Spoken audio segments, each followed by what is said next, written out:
Tony avait toujours cru que la vie finirait par lui sourire. Depuis son enfance, il se répétait qu'un jour, malgré les épreuves, quelque chose de grand lui arriverait. Mais ce soir-là, en rentrant du centre-ville avec ses vieux dossiers sous le bras, épuisé par des semaines d'échecs répétés, il sentait cette petite flamme d'espoir vaciller comme jamais. Ses chaussures étaient déchirées, ses vêtements portaient la poussière de la journée, et son estomac vide le torturait d'une douleur sourde. Pourtant, il continuait à marcher, convaincu qu'abandonner serait la pire erreur de sa vie. Quand il atteignit enfin la petite maison délabrée qu'il louait depuis 4 ans, son cœur se serra. Ses affaires étaient éparpillées devant l'entrée, vêtements jetés, dossiers éventrés, quelques objets cassés. Avant même que son esprit ne comprenne ce qui se passait, la porte s'ouvrit brusquement et sa propriétaire apparut, les yeux remplis d'une colère froide. « Sors immédiatement de ma maison !» hurla-t-elle en lançant un sac contre lui. Tony sursauta. « Madame, je ne comprends pas. Qu'est-ce que vous faites? Vous cassez mes affaires. Tu dégages. » répéta-t-elle en avançant vers lui. « Ça fait des mois que tu n'as pas payé ton loyer. Des mois que je te laisse des chances. Tu crois que je vais continuer à héberger un bon à rien ?» Tony sentit une humiliation brûlante lui monter au visage. « Je vous en supplie. Laissez-moi juste un mois de plus. J'ai fait des demandes partout. Je trouverai du travail. Je rembourserai chaque centime. »« Assez !» cracha-t-elle. « Tu crois que tes promesses m'achètent?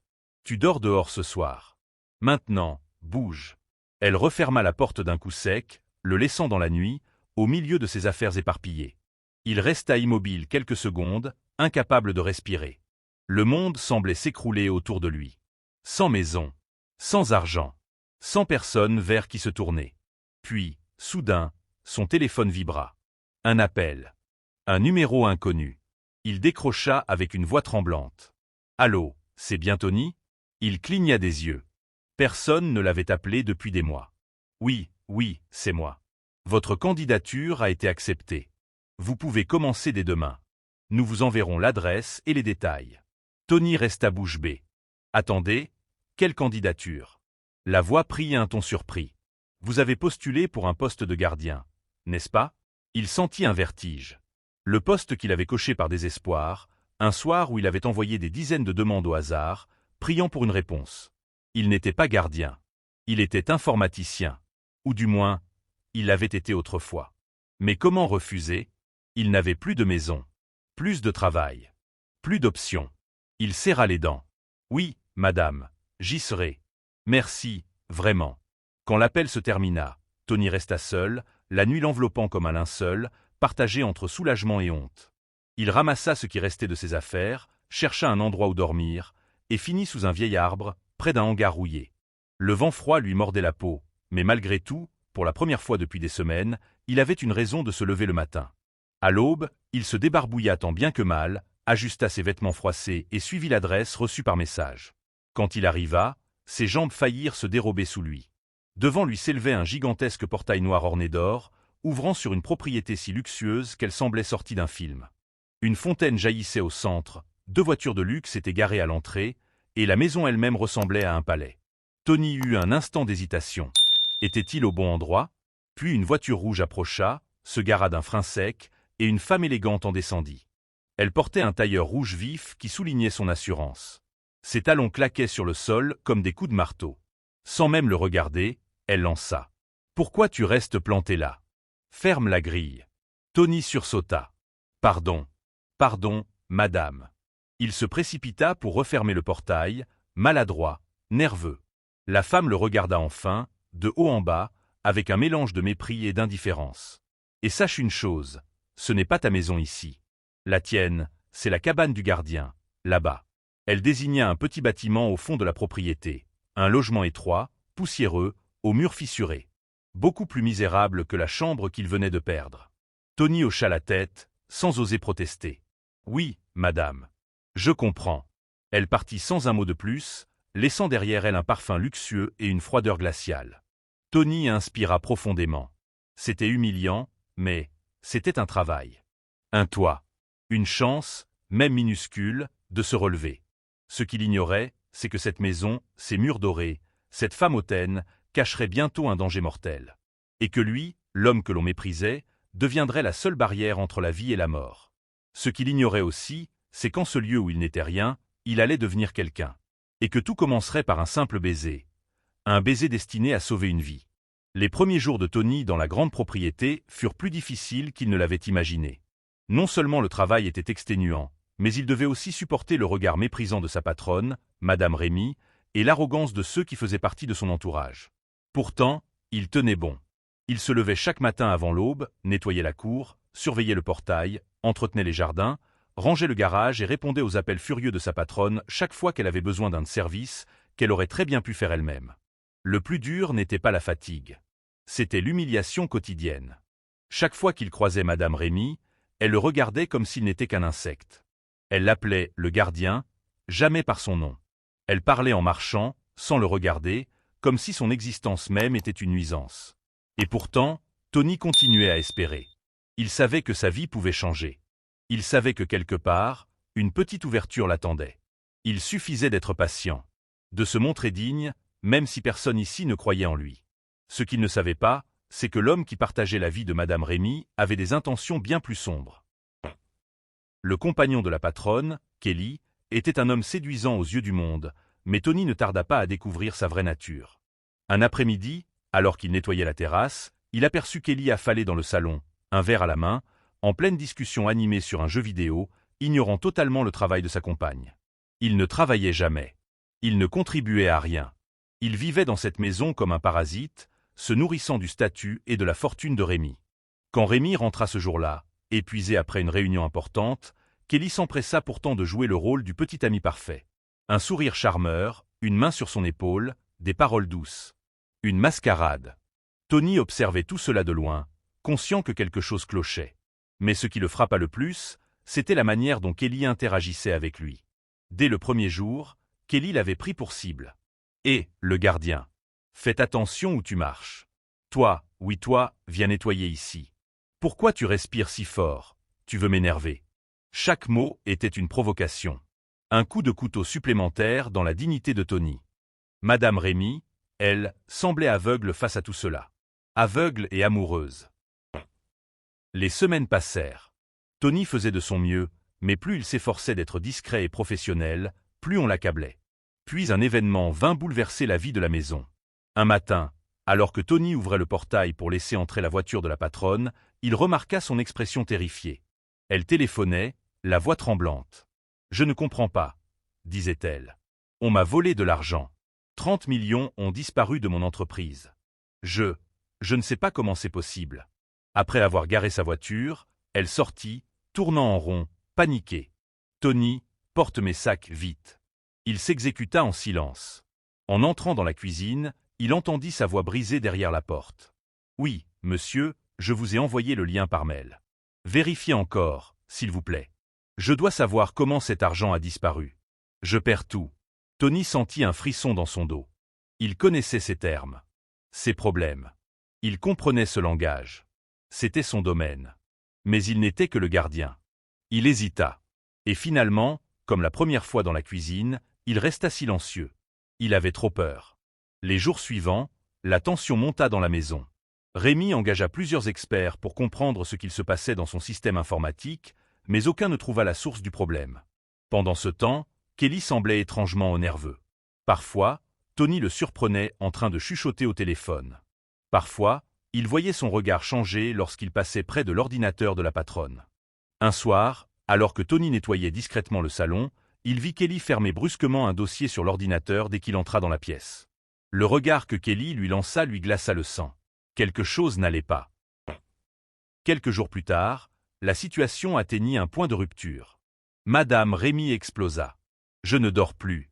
Je perds de l'argent chaque jour.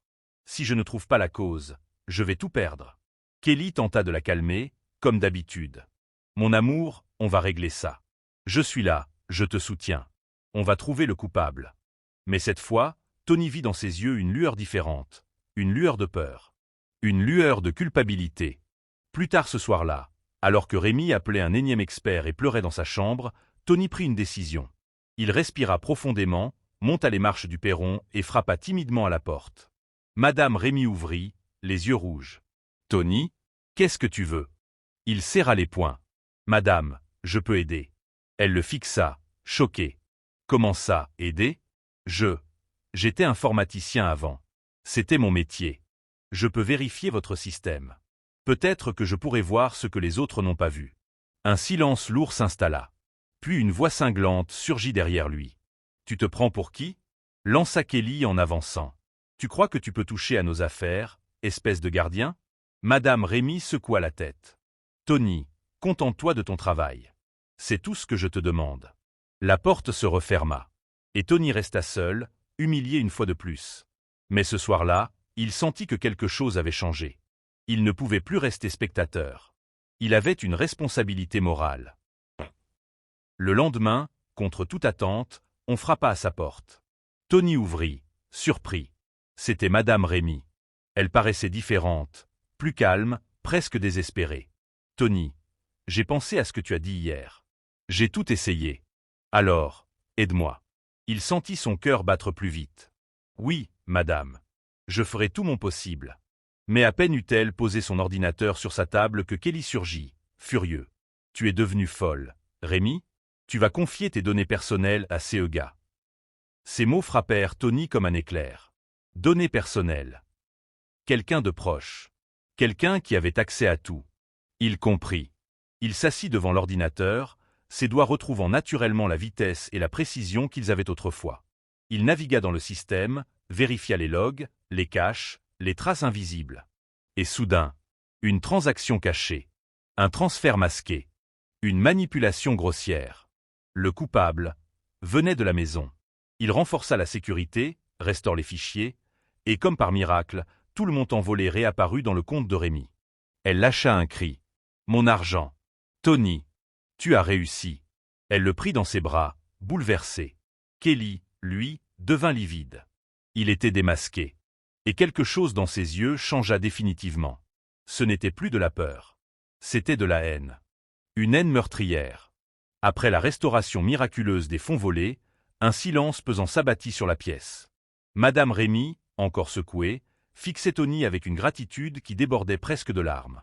Kelly, lui, restait figé, immobile, comme frappé par la foudre.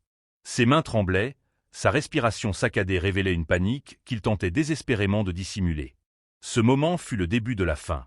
Rémy referma doucement son ordinateur, comme si elle avait peur qu'il s'évapore de nouveau. « Tony, tu viens de sauver mon entreprise, » murmura-t-elle. « Je ne sais pas quoi dire. » Tony secoua la tête avec humilité. « J'ai juste fait ce que je pouvais, madame. » Mais Kelly, lui, ne pouvait pas rester silencieux. « Tu as fouillé dans mes choses. » hurla-t-il soudain.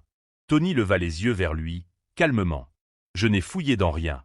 J'ai seulement regardé ce qui était déjà là. » Kelly avança brusquement, mais Rémy se mit entre les deux hommes. « Arrête, Kelly. C'est moi qui lui ai demandé de regarder l'ordinateur. C'est lui qui m'a aidé, pas toi. » Dans les yeux de Kelly, quelque chose se brisa. Ce n'était plus seulement de la colère. C'était un mélange de rancœur, de jalousie et de terreur. Il savait que la vérité avait éclaté. Il savait que sa place dans cette maison venait de s'effriter. Il quitta la pièce en claquant la porte. Ce fut le premier signe. Le soir même, la maison semblait vibrer sous une tension palpable. Rémy, de bonne humeur pour la première fois depuis des semaines, prépara la cérémonie de lancement officiel de sa société.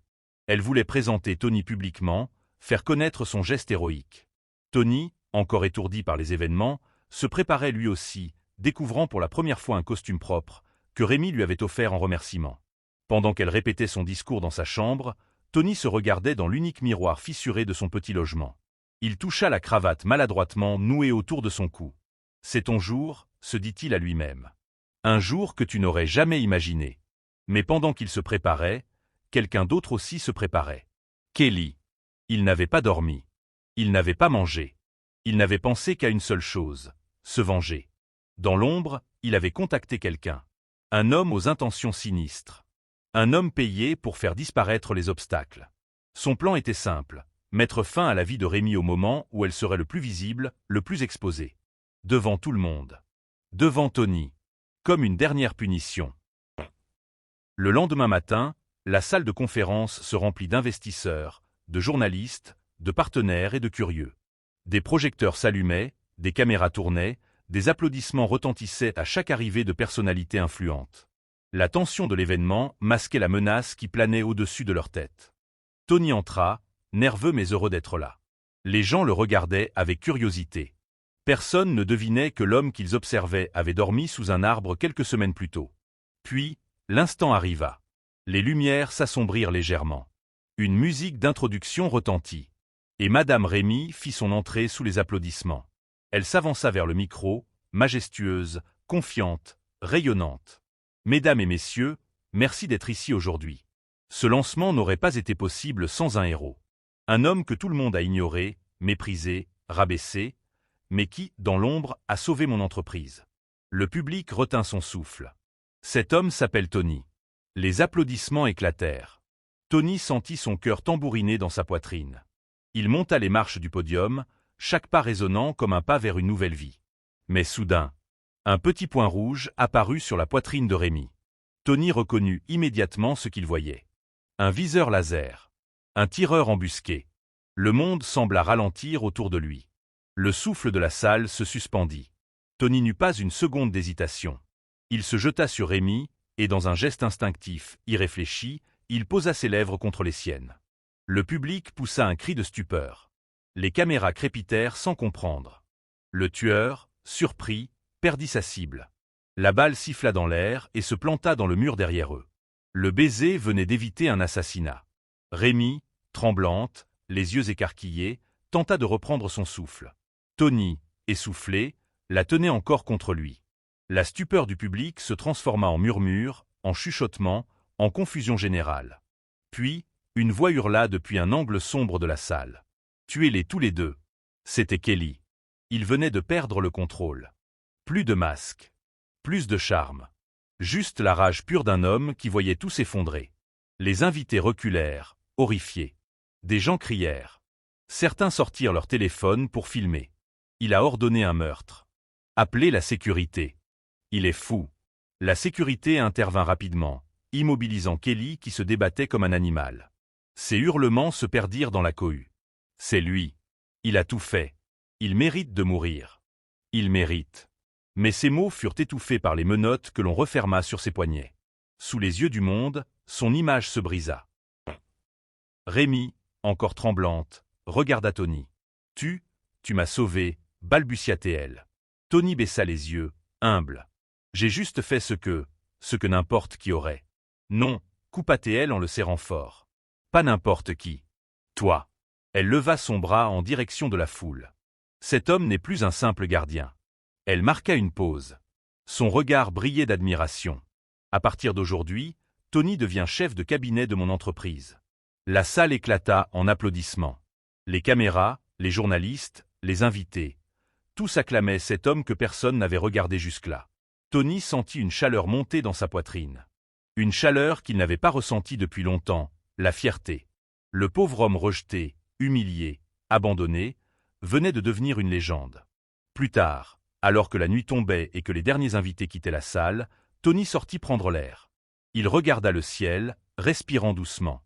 Il repensa à son ancien logement, à ses affaires jetées dehors, à la nuit passée sous un arbre, à ses humiliations, à ses larmes silencieuses. Et il sourit. Il n'avait jamais cessé d'y croire. Morale. Ne méprise jamais personne. Car celui que tu regardes de haut aujourd'hui pourrait bien être celui qui te sauvera demain.